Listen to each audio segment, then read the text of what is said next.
Good morning, boys and girls. How are you today? Did you have a lovely weekend? Can you guess where I am today? Yeah, I'm at the tree house, and I've got a fantastic book to read about a very selfish crocodile.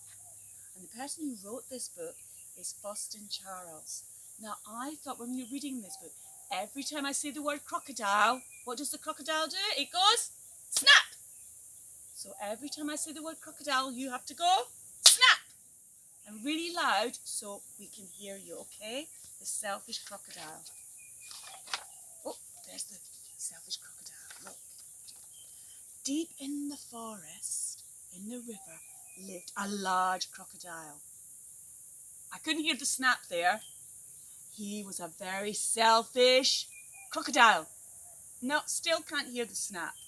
He didn't want any other creatures to drink or bathe in the river. He thought it was his river.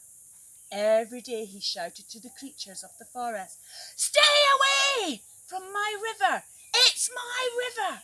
If you come in my river, I will eat you all!" Wow!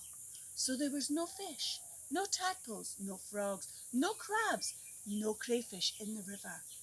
They were all afraid of the selfish crocodile. Oh, I could hear the snap that time.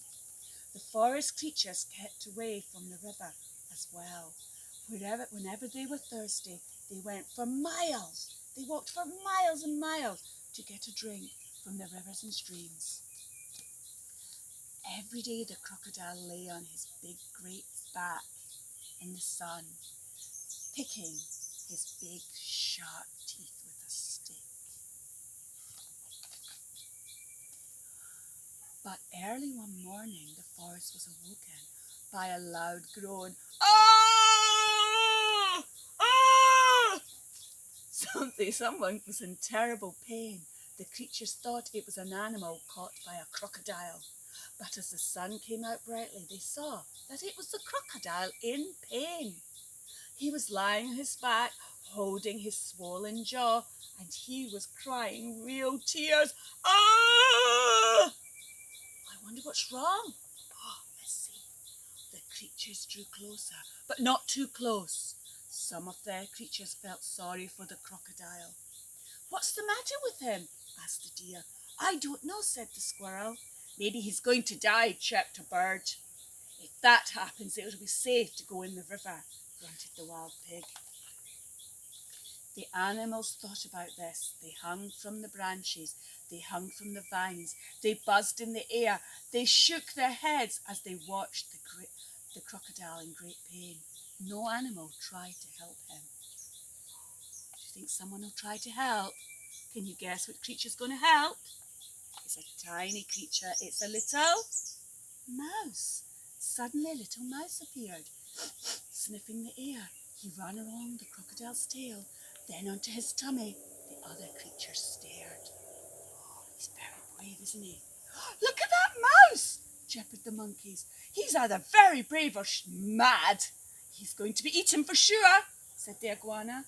The mouse crept along the crocodile's big neck and into the open mouth. There was a hush in the forest. Would you be brave enough to go into the crocodile's mouth? Oh, I don't think I would.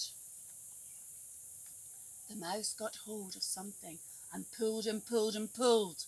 Then he put it on his shoulder and walked out of the crocodile's mouth. There was a loud cheer from the astonished creatures. Can you see? What did he carry? Can you see what he's carrying? It's the crocodile's tooth. The crocodile sat up and said, "I don't feel pain anymore. It's all gone."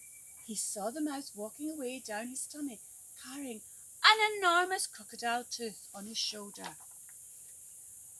"You had a bad tooth, giving you toothaches," answered the mouse, turning around to face the non-smiling crocodile. Do you want it back?" "Oh, no, get rid of it. When you've done that, come back. I've got a present for you." The mouse went and buried the tooth under a tree. And when he returned, the crocodile had a nice, juicy nut waiting for him. As the crocodile watched the mouse eating the nut, he said to him, "You were very, very clever getting rid of my toothache. and kind too. I am so grateful.